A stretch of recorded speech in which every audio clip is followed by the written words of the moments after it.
Jam menunjukkan pukul 23.42 saat Bagas memutuskan menyalakan aplikasi ojek online-nya untuk terakhir kali malam itu. Hujan baru saja reda, menyisakan uap tipis di atas aspal dan aroma tanah basah yang menyeruak masuk lewat kaca. Helmnya yang sedikit terbuka. Ia lelah. Seharian sudah mengantar penumpang dari ujung ke ujung kota. Tapi malam itu, kota terasa berbeda, lebih sepi, lebih dingin. Tapi begitu notifikasi order masuk berbunyi, refleksnya langsung mengusap layar. Penjemputan, JL, Mawar nomor ke-13. Tujuan tidak ditentukan. Bagas mengernyit. Tujuan tidak ditentukan, batinnya. Biasanya kalau pelanggan belum isi tujuan, sistem akan menolak. Tapi, kali ini, aplikasi justru menerima otomatis. Anehnya lagi, nama pelanggan hanya tertulis Sinta, tanpa foto profil, tanpa penilaian bintang. Namun, Bagas tak berpikir terlalu jauh. Bonus akhir bulan sudah di ujung mata. Dan satu order lagi bisa menutup targetnya hari itu. Ia melajukan motornya ke Jalan Mawar, sebuah jalan kecil yang jarang ia lewati. Sesampainya di sana, suasananya seperti keluar dari lukisan tua. Rumah-rumah tua, berdinding kayu, beberapa lampu halaman mati, dan kabut turun tipis menutupi pandangan. Angin dingin menggeser daun-daun kering. Di jalanan seperti bisikan-bisikan kecil. Di depan rumah nomor 13, berdirilah seorang wanita. Ia mengenakan gaun putih polos, rambut panjang terurai sampai punggung, dan berdiri tegak tanpa gerakan. Wajahnya tak terlalu jelas dari kejauhan, tapi sorot matanya tertuju langsung pada Bagas sejak ia datang. Bagas mengangguk, berusaha tersenyum sopan. "Permisi, Sinta." Ya, wanita itu tidak menjawab, hanya mengangguk perlahan. Ia melangkah mendekat, sangat pelan, seperti sedang melayang, lalu duduk di jok belakang motor tanpa suara sedikit pun. Bagas menoleh ke belakang. "Tujuannya kemana, Mbak?" "Tak ada jawaban, hanya pandangan lurus ke depan." "Oke, kita jalan dulu ya," ucap Bagas, berusaha mencairkan suasana. Ia berharap wanita itu akan memberikan arahan di jalan nanti. Motor mulai melaju menyusuri Jalan Mawar, lalu memasuki jalan kecil lain yang belum pernah ia lewati sebelumnya. Google Maps tak memberi arah. Peta hanya menunjukkan garis abu-abu kosong, seolah tempat yang mereka tuju belum pernah dikenali siapapun. Udara semakin dingin. Entah kenapa Bagas merasa seperti sudah berkendara jauh. Padahal baru beberapa menit berlalu. Ia menengok ke spion wanita itu, masih duduk diam, tak berkedip, tak bergerak sedikit pun. Bahkan, nafasnya tak terlihat. Pelan-pelan, perasaan aneh mulai menyusup. Bukan karena sunyi, tapi karena terlalu sunyi. Tak ada suara jangkrik, tak ada lampu rumah, tak ada tanda-tanda kehidupan. Lalu, ponselnya berbunyi. Notifikasi dari aplikasi ojek. "Anda sedang memasuki zona tanpa jaringan, harap kembali ke rute utama." Bagas berhenti sejenak di pinggir jalan. Ia menoleh ke belakang, tapi kursi belakang kosong. Sinta sudah tidak ada. Bagas membeku. Dadanya berdegup kencang. Tapi sebelum ia sempat menyentuh ponsel, suara lembut terdengar di belakangnya. "Aku belum turun." Bagas menoleh dengan sangat pelan. Sinta berdiri di belakang motor, namun kini wajahnya terlihat jelas pucat, tak berwarna, dan tanpa bola mata. Bagas menatap sosok Sinta yang kini berdiri diam di belakang motornya. Wajahnya seperti pualam, halus tapi kosong. Tak ada ekspresi, hanya sepasang lubang mata menghitam yang menatap ke arahnya. "Maaf, Mbak." Bagas tergagap, mencoba menelan rasa takut yang menjalar dari leher ke tulang belakangnya. "Tadi saya kira Mbak udah turun." Sinta menoleh sedikit. Suaranya nyaris tak terdengar. "Lanjutkan. Belok kanan, belok kanan." Bagas menoleh ke arah yang ditunjuk. Hanya ada jalan kecil setapak yang remang, seperti lorong hutan yang dipaksa membuka jalur oleh akar-akar pohon dan semak. Tak ada rumah, tak ada lampu. Tapi entah kenapa, motornya perlahan bergerak sendiri, seperti ditarik oleh kehendak yang tak terlihat. Sinta kembali duduk di jok belakang, seolah tak pernah turun. Udara makin pekat, kabut menggulung tebal. Di spion, Bagas bisa melihat bayangan Sinta tapi tak seperti tadi. Kini gaunnya tampak lebih kusam, dan rambutnya seolah terus memanjang, mengalir turun hingga hampir menyentuh tanah. Tapi saat ia menoleh langsung, semuanya kembali seperti semula. Jalanan yang mereka lalui tak tercatat di peta. Aplikasi ojek offline total. Ponsel hanya menampilkan layar gelap dengan kompas berputar-putar tak menentu. Jam di dashboard. Motornya juga berhenti di angka pukul 0, detik tak bergerak. Waktu telah membeku. Mereka terus melaju di antara pepohonan kering dan tanah berpasir hitam. Tidak seperti hutan biasa, tidak ada kehidupan.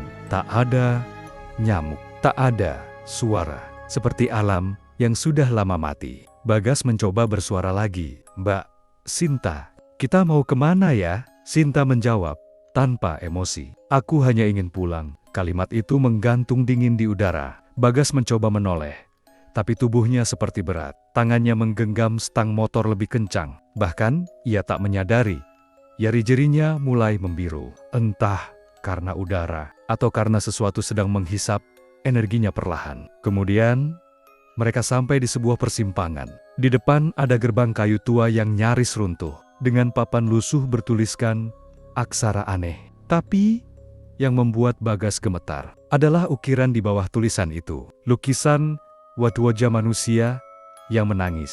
Sinta turun dari motor. Kali ini langkahnya lebih cepat. Dan tanpa menoleh, ia berkata, "Aku harus masuk, tapi kamu belum boleh ikut." Bagas hanya menatap, mulutnya terbuka namun tak ada suara yang keluar. Sinta menatap gerbang itu lama, lalu menoleh padanya sekali lagi. Untuk pertama kalinya, menampakkan emosi, kesedihan mendalam yang seolah tak akan pernah selesai. "Kalau kamu masih bisa kembali," katanya lirih, "baliklah sekarang, sebelum kamu jadi bagian dari tempat ini." Lalu ia melangkah masuk melewati gerbang itu dan menghilang. Bagas mencoba mengikuti, tapi saat ia melewati garis gerbang, seluruh tubuhnya seperti ditabrak oleh gelombang angin ribuan jarum. Ia terlempar ke belakang. Tubuhnya terhempas ke tanah. Ketika ia membuka mata, ia tidak berada di jalan tadi, tapi di tengah padang luas, kosong, dengan langit kelabu seperti malam yang lupa beranjak pagi. Di kejauhan, ia melihat sosok-sosok berpakaian serba putih, berjalan tanpa arah. Dan suara Sinta terdengar samar dari balik kabut. "Kau sudah terlalu jauh untuk kembali, Bagas." Bagas berdiri terpaku di tengah padang luas yang tak dikenal. Tanahnya berwarna abu-abu, seperti bekas terbakar. Namun tak ada asap. Langitnya kelam, seperti senja yang menolak berubah malam.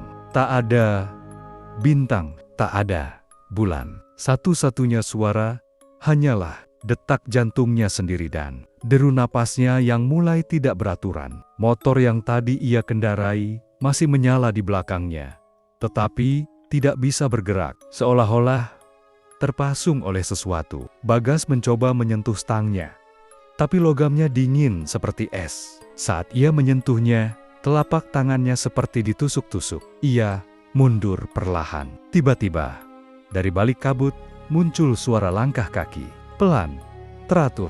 Bagas menoleh cepat. Seorang pria tua dengan tongkat kayu berdiri tak jauh darinya. Jubah hitamnya menggantung panjang, matanya seperti kosong. Tapi suaranya jelas bergetar dan berat. "Kau seharusnya belum di sini." Bagas menelan ludah. Apa ini? Mimpi? Orang tua itu hanya menatapnya lama, lalu menunjuk ke kejauhan. "Itu jalan panjang. Sekali kau melangkah di sana, kau tak bisa kembali, kecuali ada yang menggantikan." Bagas memalingkan pandangan. Di depannya, terbentang jalan lurus, berwarna gelap, seperti aspal yang mengilap, tapi tak memantulkan cahaya. Di kanan kirinya, berdiri pepohonan kering tanpa daun. Seperti tenggen-tenggen, mati mengarah ke langit. Ia merasa dipanggil oleh sesuatu di ujung jalan itu. "Kalau begitu, saya mau pulang," ucap Bagas sambil menahan gemetar. Tapi lelaki tua itu menggeleng. "Kau sudah mulai menyusuri batas, dan dia telah memilihmu sebagai pengantar." "Siapa dia yang kau antar tadi?" "Dia bukan hanya ingin pulang, dia ingin membawamu ke tempat di mana dia terkubur. Tanpa keadilan, langkah kaki terdengar lagi. Dari kejauhan, sosok Sinta mulai tampak. Kali ini wajahnya tampak lebih jelas. Pucat, matanya kosong, dan tubuhnya kini mulai tampak rusak. Gaun putihnya ternoda tanah. Dan suara isak tangis menyertai setiap langkahnya. Dia dibunuh. Lanjut pria tua itu pelan. Dan jasadnya belum ditemukan. Tapi dia ingat siapa yang terakhir menyentuhnya. Bagas mundur satu langkah. Saya tidak kenal dia. Saya cuma antar. Ya, tapi kau yang terpilih malam itu. Karena hanya kau yang cukup bersih untuk melihat jalan ini. Sinta berhenti sekitar 5 meter dari Bagas. Ia tidak menyerang, tidak menakut-nakuti. Hanya berdiri, menatapnya dengan luka yang tidak terlihat oleh mata, tapi terasa berat di dada. "Tolong aku," bisiknya. Bagas mematung antara takut dan iba. "Bagaimana caranya?" Suaranya parau. Sinta menunjuk ke ujung jalan. "Temukan tulangku di sana." Pria tua itu mengangguk. "Kalau kau berhasil, kau bisa kembali. Tapi kalau gagal, jalan ini akan terus memanjang. Dan kau tak akan pernah bangun lagi di dunia yang sama." Bagas menatap jalan di depannya. Udara menjadi dingin. Langkah pertama terasa seperti menyerahkan diri pada ketidakpastian. Tapi ia tahu, satu-satunya jalan keluar adalah masuk lebih dalam. Langkah kaki Bagas menggema di jalan hitam kelam yang terus memanjang. Tak ada batas, tak ada arah.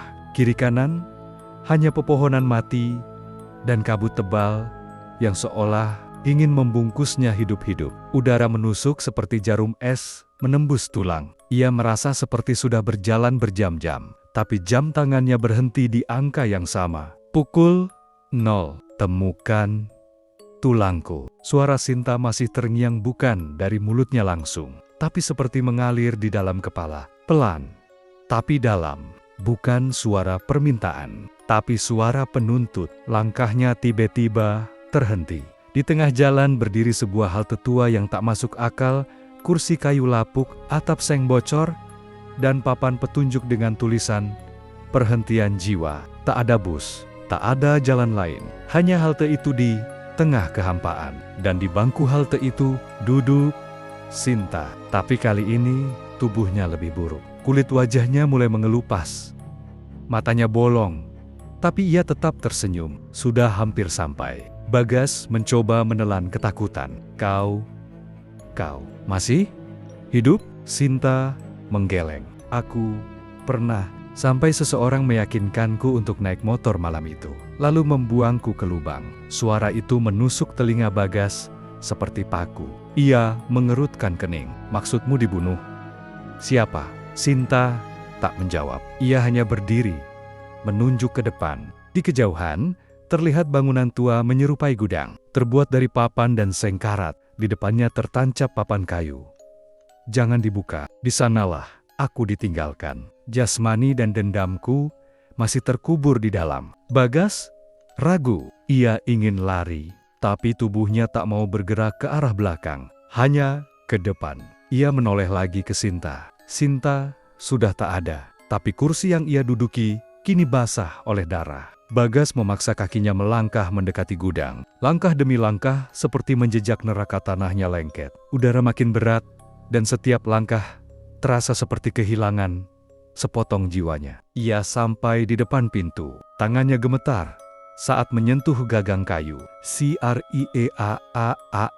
Pintu terbuka perlahan. Di dalam, kosong. Hanya ada satu lubang di tengah lantai kayu yang terbuka, menganga gelap seperti mulut dunia bawah.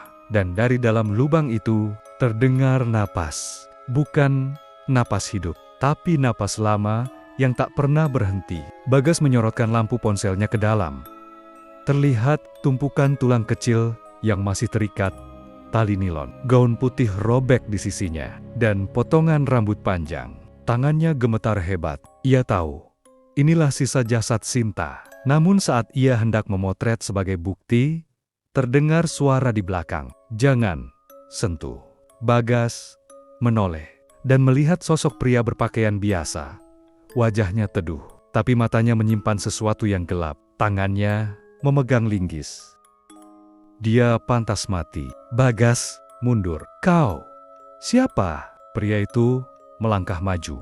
Aku yang menjemputnya malam itu. Aku yang membuat dia naik. Aku yang membawanya ke sini. Wajahnya berubah. Bukan manusia, tapi penyesalan yang dibentuk jadi rupa manusia. Kalau kau buka kembali jasadnya, dendamnya tak akan pernah selesai. Dan dari lubang, Sinta mulai bangkit. Tapi bukan sebagai manusia lagi. Bagas jatuh terduduk, lututnya lemas. Keringat dingin membasahi seluruh tubuh. Meskipun udara di sekeliling sangat dingin dan kering. Di depannya, dari lubang kematian itu, Sinta bangkit perlahan, tapi bukan lagi manusia. Tulang pipinya menyembul dari kulit yang mengelupas. Matanya hitam pekat, tak ada kelopak, tak ada jiwa. Namun, dalam sorot matanya yang gelap, ada luka. Luka yang menjerit lebih keras dari darah. Pria dengan linggis mundur perlahan, tapi tidak melarikan diri. Ia menunduk, dan untuk sesaat, wajahnya menyiratkan ketakutan. Bukan pada hantu, tapi pada kebenaran yang akhirnya muncul ke permukaan. Aku tidak bermaksud membunuhmu, bisiknya lirih. Aku hanya diam. Suara Sinta menggema. Bukan hanya di udara, tapi dalam kepala Bagas. Seperti gema dari dalam kubur, menembus semua dinding logika. Sinta tidak menyentuh pria itu. Ia hanya menatap, dan dalam sekejap, pria itu jatuh berlutut. Tubuhnya kejang, seperti disentak oleh ratusan tangan tak terlihat. Lalu tubuhnya perlahan tenggelam ke dalam tanah hitam. Meski lantai itu tampak padat, tertelan dunia arwah. Bagas hanya bisa menonton. Tubuhnya tidak bisa bergerak, lidahnya kaku, nafasnya pendek. Sinta berdiri di hadapannya. Sosoknya kini tidak sepenuhnya menyeramkan, malah justru seperti sesuatu yang tidak seharusnya ada campuran antara manusia, roh, dan dendam yang belum usai. Terima kasih. Terima kasih, karena sudah membawaku pulang. Bagas menggeleng pelan. Aku tak mengerti. Kenapa aku? Sinta menunduk, seolah mendengarkan suara jauh di dalam bumi. Lalu berkata, karena kamu tidak lari saat melihat aku. Karena kamu mendengarkan. Ia lalu melangkah mendekat. Tapi kali ini, wajahnya mulai pulih. Tulangnya kembali tertutup daging. Rambutnya kembali bersinar. Seperti sosok perempuan biasa. Hanya saja, sangat tenang. Sinta mengangkat tangan dan menyentuh kepala Bagas. Bantu aku sekali lagi. Antar aku ke stasiun terakhir. Seketika, tanah di sekitar mereka berubah. Kayu gudang runtuh, dinding menghilang, dan kabut tebal menggulung seperti badai. Tiba-tiba, Bagas dan Sinta berdiri di peron kereta tua berkarat. Remang, namun nyata. Kereta tua berhenti di depan mereka. Warnanya hitam arang, jendelanya gelap, dan di dalamnya hanya ada satu tempat duduk kosong. Stasiun ini bukan milik dunia. Ini adalah tempat transit terakhir bagi arwah yang ingin benar-benar pergi. Sinta naik. Tak ada tangisan, tak ada jeritan. Sebelum pintu tertutup, ia menoleh sekali lagi pada Bagas. Hiduplah dengan baik. Jangan lupa jalan pulang. Pintu menutup. Kereta bergerak perlahan. Suara relnya seperti bisikan doa, mengantar jiwa yang terlambat pulang ke rumah sebenarnya. Begitu kereta menghilang, dunia bergetar sekali. Dan tiba-tiba, Bagas terbangun di pinggir jalan di atas motornya. Nafas terengah, keringat dingin. Tapi matahari sudah muncul. Kota kembali ramai. Suara klakson, penjual sayur, dan deru kendaraan kembali terdengar. Ia menoleh ke belakang, tak ada siapa-siapa. Ponselnya bergetar. Sebuah notifikasi. Perjalanan telah selesai. Nama penumpang, Sinta. Penilaian, bintang 5. Komentar. Terima kasih sudah mengantar sampai tujuan. Bagas menatap layar itu lama. Dan di spion, untuk 1 detik, ia melihat bayangan gaun putih duduk di belakang. Sebelum hilang tertiup angin. Bagas masih terpaku di atas motornya. Suasana pagi terlihat normal, matahari menyinar lembut. Lalu lintas mulai ramai, dan suara klakson bersahutan. Tapi sesuatu terasa tidak Benar, ia menyentuh helmnya, menepuk pipinya, memastikan bahwa ia sadar. Tapi tubuhnya terasa ringan, terlalu ringan, seperti bayangan yang belum sepenuhnya kembali ke raga. Lalu ia sadari sesuatu. Tak ada suara, tak satu pun dari hiruk-pikuk kota yang bisa ia dengar. Ia melihat orang-orang berjalan, berbicara, tertawa, berteriak, tapi semua bergerak tanpa bunyi. Dunia seperti teredam dalam gelembung vakum. Ponselnya menyala bukan dari notifikasi biasa, tapi pesan dari nomor tanpa nama. Kau belum kembali sepenuhnya. Ada satu hal lagi yang harus kau lakukan. Cari yang hilang. Bagas mencoba bersuara, tapi mulutnya terasa keluh. Dunia ini bukan dunia biasa. Ia ada di antara sebuah ruang transisi yang belum sepenuhnya menerima atau melepaskan. Ia memacu motornya pelan menyusuri kota, tapi kini kota itu terlihat berbeda. Bangunan-bangunan yang biasanya padat berubah pudar. Dindingnya tembus pandang, seperti bayangan kenangan yang mulai menghilang. Di sebuah perempatan, ia melihat sesuatu yang membuat darahnya berhenti mengalir. Sebuah ambulans parkir diam, dan di dalamnya ia melihat dirinya sendiri. Dirinya Bagas terbaring tak sadarkan diri, dengan tabung oksigen dan luka di pelipis. Di sekelilingnya terlihat wajah Mira, kakaknya, menangis sambil menggenggam tangannya. Tapi semua itu hanya bisa ia lihat, bukan dengar. Ia sedang koma. Bagas tersentak. Jadi semua yang ia alami belum benar-benar selesai. Ia belum kembali. Sinta memang sudah naik ke stasiun terakhir, tapi perjalanannya masih tertahan. Tiba-tiba, sebuah tangan menyentuh bahunya dari belakang. Bagas menoleh cepat dan melihat Pak Darto, pria tua dari dunia arwah. Sudah kuduga, kau belum kembali utuh, ucapnya. Kini terdengar jelas. Bagas tergagap. Kenapa saya masih di sini? Pak Darto menatap ke kejauhan, ke arah gedung tua yang tampak jauh dari pusat kota. Namun sekarang, berdiri jelas di hadapan mereka, karena ada satu jiwa yang tertinggal. Dia tidak ikut Sinta naik kereta. Siapa? Pak Darto menatapnya lekat. Kau.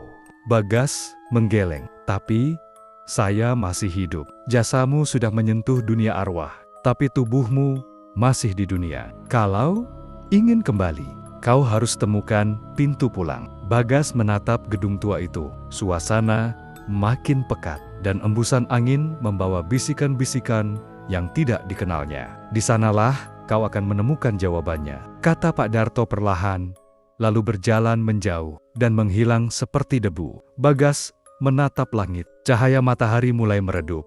Meski waktu belum sore, dunia ini mulai menolak eksistensinya. Ia tahu, jika tak segera kembali, kota tanpa suara ini akan menjadi rumah barunya selamanya. Dan gedung tua itu yang memanggil namanya tanpa suara adalah satu-satunya harapan.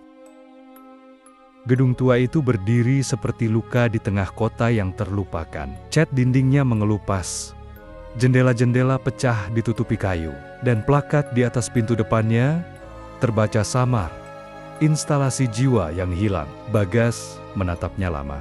Hatinya berat, tapi langkahnya tetap maju. Ia tahu, di dalam sana tersembunyi jawabannya dan mungkin jalannya pulang. Pintu terbuka sendiri saat ia mendekat, mengeluarkan derit panjang seperti suara jerit seseorang yang telah dikurung terlalu lama. Aroma lembab, debu, dan darah lama memenuhi hidungnya. Lorong di dalam gelap total. Tapi ketika Bagas melangkah, lampu-lampu redup di langit-langit menyala satu persatu, seperti menuntunnya ke sesuatu yang sudah menunggunya sejak lama. Langkahnya bergema. Bayangannya tampak di dinding kanan tapi tidak di kiri. Ia berhenti, menoleh. Bayangannya di kiri bergerak sendiri, menoleh balik. Seketika lampu padam. Gelap total. Brak. Sesuatu menjatuhkan logam di kejauhan. Bagas meraba dinding, melangkah perlahan. Napasnya terdengar sendiri, seperti satu-satunya makhluk hidup di bangunan itu. Tapi, kemudian muncul pintu besi tinggi, dengan tulisan tercoret, "Jangan dibuka." sudah terlambat. Tangannya gatal untuk menyentuh gagang pintu itu. Ada sesuatu yang memanggil. Namun, sebelum ia sempat membuka, Pak Darto muncul lagi. Tapi kali ini, wajahnya berubah. Mata kirinya hitam seperti arang, mulutnya menyeringai tidak simetris. Ia setengah manusia, setengah pengawas, batas. Kau tidak boleh buka pintu itu, Bagas. Kenapa? Itu gerbang antara kesadaran dan keabadian. Sekali terbuka, kau tidak akan bisa kembali ke tubuhmu. Bagas mengatupkan bibir. Tangannya gemetar. Tapi di balik pintu itu, ia bisa mendengar suara Mire kakaknya memanggil namanya. Lemah, menangis. Ayo bangun, Gas, kakak. Di sini? Bangun. Suara itu membuat dadanya sesak. Ia menoleh ke Pak Darto. Aku harus kembali. Pak Darto menghela napas. Seperti sudah tahu ini akan terjadi. Kalau kau buka pintu itu, semua yang belum selesai akan menyusulmu. Termasuk Sinta. Darto menatap tajam. Sinta sudah pergi. Tapi luka yang ia tinggalkan, belum. Bagas tahu apapun yang terjadi. Pintu ini adalah satu-satunya jalan. Ia menggenggam gagang pintu besi. Dingin. Sangat dingin. Lalu ia mendorongnya perlahan. Di balik pintu. Bukan ruangan, tapi lorong putih panjang. Seperti rumah sakit. Dengan lampu-lampu menyala samar. Dan di ujung lorong itu, ia melihat dirinya sendiri terbaring di ranjang. Dengan alat bantu napas. Dan Mira di sisinya. Ia hampir melangkah. Ketika dari kegelapan, sosok lain muncul. Sosok yang menyerupai dirinya sendiri. Tapi dengan wajah hancur, mata hitam, dan tangan menggenggam benda tajam. Kalau kau masuk, aku akan keluar. Bayangan dirinya. Cerminan dari trauma yang belum diselesaikan. Lorong menjadi medan antara hidup dan mati. Dan Bagas harus memilih mendorong dirinya kembali ke tubuhnya. Atau bertarung melawan sisi gelapnya sendiri. Lorong putih itu terasa tak berujung. Bagas melangkah perlahan. Napasnya berat. Dadanya sesak. Di ujung lorong, tubuhnya sendiri masih terbaring di ranjang rumah sakit dikelilingi suara, tangis, mesin, detak jantung, dan isak doa Mira. Tapi suara-suara itu kini tak lagi samar. Mereka jelas, namun langkahnya tertahan oleh bayangan dirinya sendiri versi yang rusak, gelap, dan penuh luka. Bayangan itu menatapnya dengan mata merah membara, menggenggam sesuatu sebuah linggis berkarat. Aku adalah semua luka yang kau pendam, semua rasa bersalah yang kau tutup rapat. Bagas mundur satu langkah, mencoba memahami. Aku cuma pengemudi ojek. Aku nggak pernah minta semua ini. Bayangan itu melangkah mendekat. Tapi, kau tahu, malam itu, sebelum Sinta naik, kau sempat ragu. Kau bisa batalin pesanan, tapi kau nggak lakukan. Kau merasa ada yang aneh, tapi kau tetap antar. Bayas terdiam. Ia ingat, malam itu, notifikasi penumpang muncul 2 kali. Nama sama, titik jemput sama, tapi tidak masuk akal karena titik jemput berada di kuburan Cina, dekat hutan. Ia kira sistem error.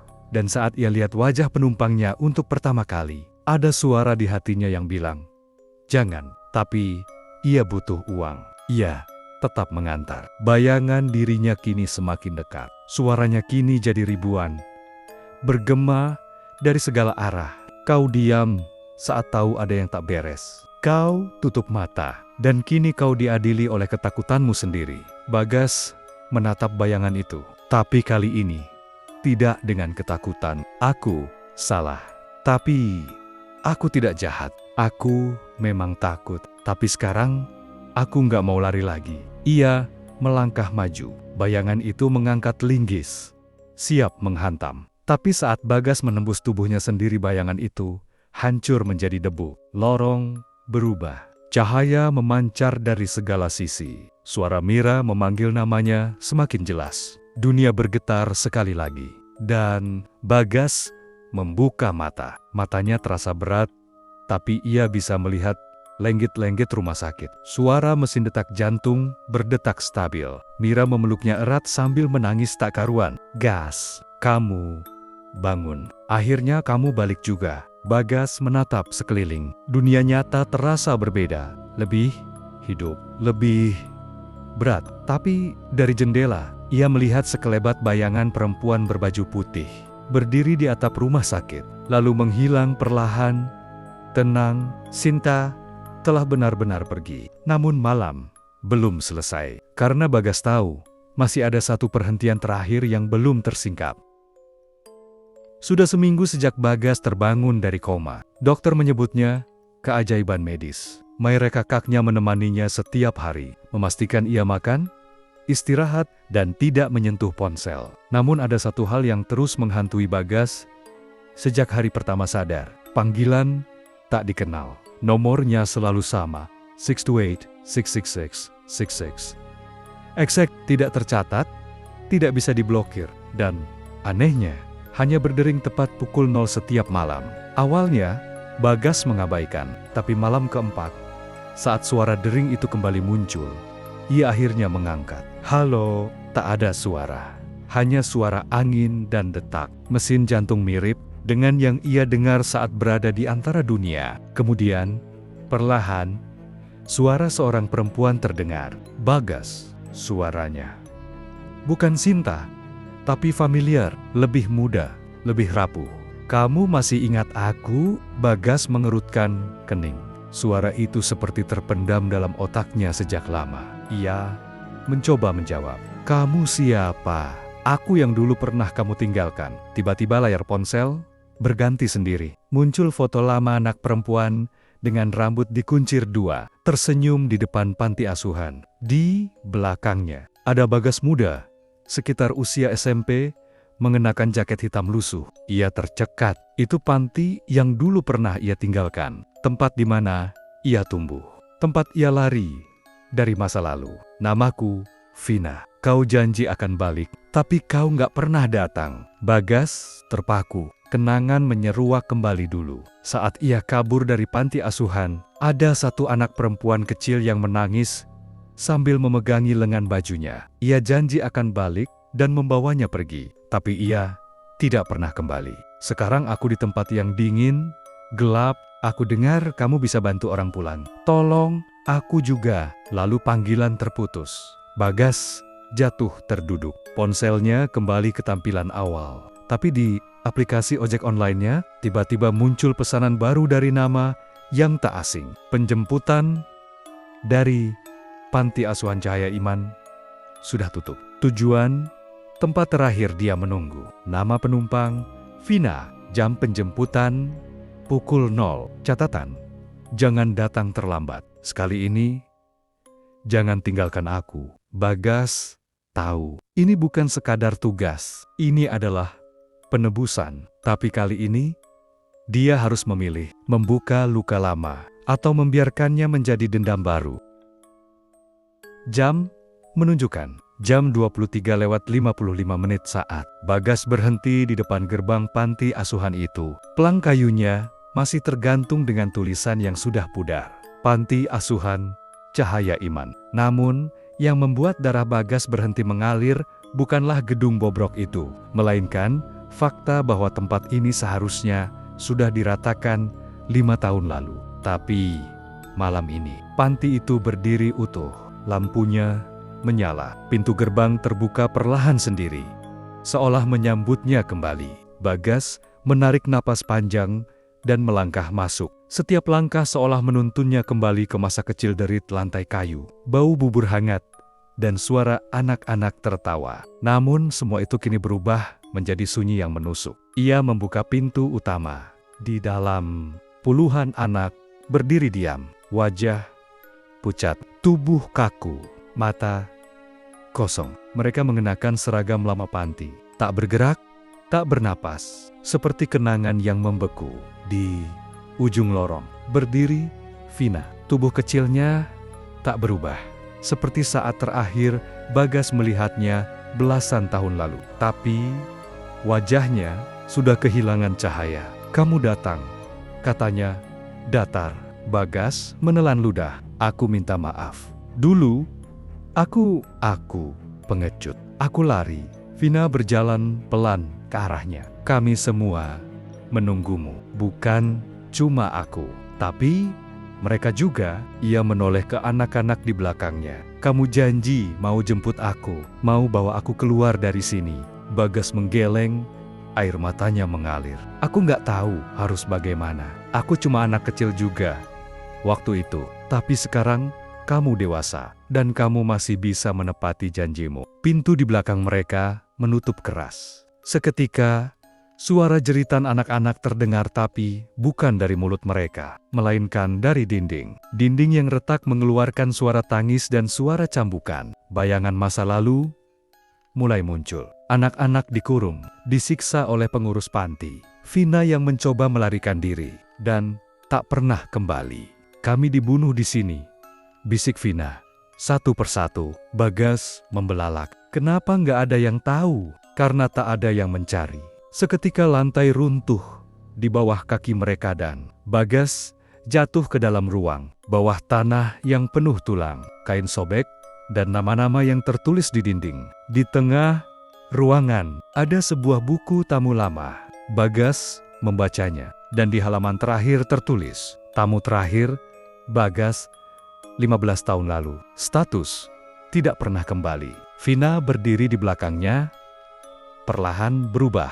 Matanya menghitam, darah mengalir dari matanya. Kau yang terakhir melihat kami hidup, kini kau juga yang harus membebaskan kami. Bagas menoleh. Bagaimana caranya? Bakar tempat ini. Biarkan abu kami pulang. Ia menatap sekeliling. Tangannya gemetar. Tapi ia tahu, tak ada jalan kembali jika tempat ini masih berdiri. Bagas mengambil obor tua di pojok ruangan, menyulut api dari korek cadangan yang entah kenapa masih ada di jaketnya. Satu persatu, api menjalar di kayu usang, membakar sejarah kelam yang tak pernah diketahui siapapun. Saat api membesar, anak-anak itu mulai tersenyum. Vina menatap Bagas. Wajahnya kembali bersinar. Terima kasih. Terima kasih. Sekarang kami bisa benar-benar pulang. Dan dalam cahaya api terakhir, Vina menghilang. Bagas terbangun di pinggir jalan. Tepat jam 0:01. Di belakangnya hanya lahan kosong dan papan besar bertuliskan dilarang masuk area runtuhan panti asuhan 2019. Bagas berdiri lama di depan bekas panti asuhan yang kini hanya lahan kosong. Embusan angin dini hari terasa lebih dingin dari biasanya. Ia menatap ke langit malam yang kelam, tak berbintang, dan untuk sesaat, semuanya tampak berakhir. Tapi ponselnya berdering. Kali ini bukan dari aplikasi ojek, bukan dari nomor tak dikenal. Panggilan masuk diri sendiri. Nama di layar, Bagas. Tangannya gemetar saat menyentuh layar. Saat dijawab, suara yang terdengar bukan miliknya, bukan pula suara manusia, melainkan jeritan. Suara yang terdengar seperti ribuan orang berbicara sekaligus, dengan bahasa yang tak dikenal, namun menekan langsung ke dalam dadanya. Lalu terdengar satu suara yang jelas. Satu lagi, belum kau antar. Dia menunggumu di bawah. Layar ponsel retak sendiri, lalu mati. Tiba-tiba, motor Bagas menyala sendiri, lampu utama menyorot. Tanah kosong di depan bekas panti. Tanah itu mulai retak, menghitam, seperti terbakar dari dalam. Dari retakan itu, muncul lubang besar seperti sumur neraka menganga lebar. Udara hangus menghembus dari dalamnya. Dan dari dalam, terdengar suara langkah rantai. Bagas tahu, panggilan terakhir ini bukan lagi tentang penumpang biasa. Ini bukan arwah penasaran. Ini adalah entitas yang sejak awal mengendalikan semuanya. Dendam itu bukan hanya milik Sinta atau Vina, tapi milik mereka yang dibakar, disembunyikan, dan dilupakan oleh dunia. Sosok tinggi muncul dari dalam lubang. Tak punya wajah. Tubuhnya seperti terbuat dari arang terbakar dan asap. Namun tangan kanannya membawa helm ojek online berlumuran darah. Kau yang membuka jalannya. Sekarang, antar aku ke tempat terakhir umat manusia berdiri.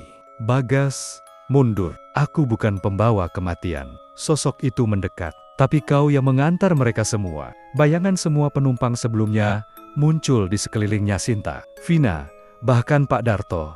Tapi wajah mereka kini membeku, berubah menjadi kehampaan. Mereka tak butuh tumpangan lagi. Mereka butuh penutup.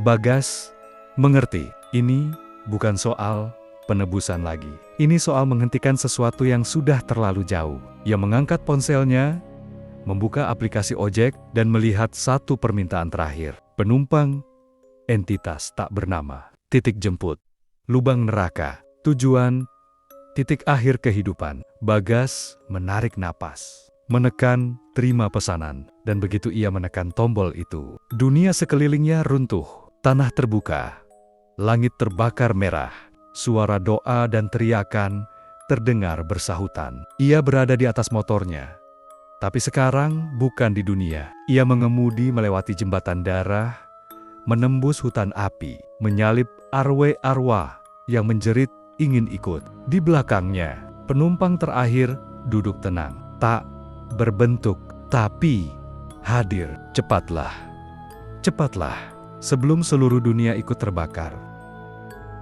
Motor Bagas melaju kencang, tapi bukan di dunia yang dikenal manusia. Jalan di depannya adalah hamparan tak berujung, terbentuk dari tulang, arang, dan darah beku, mengarah pada satu titik.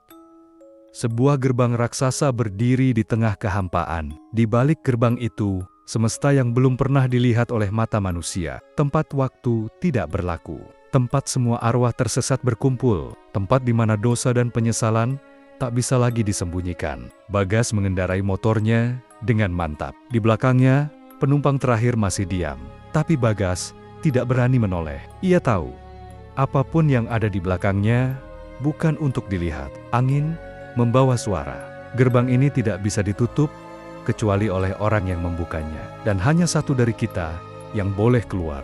Motor berhenti tepat di depan gerbang. Waktu sebuah struktur megah dari batu hitam dan rantai. Cahaya yang menyala seperti urat api. Simbol-simbol kuno berputar pelan di permukaannya. Di tengah gerbang tertulis, siapa yang menantar harus memilih, pulang atau lenyap. Bagas turun, menatap gerbang yang kini mulai bergetar, seolah sadar bahwa waktunya telah tiba. Penumpang terakhir turun perlahan. Tak terlihat wajahnya, selalu tertutup kabut dan api. Namun saat ia berbicara, suaranya terdengar seperti ribuan jiwa berbicara serentak. Aku bukan satu arwah.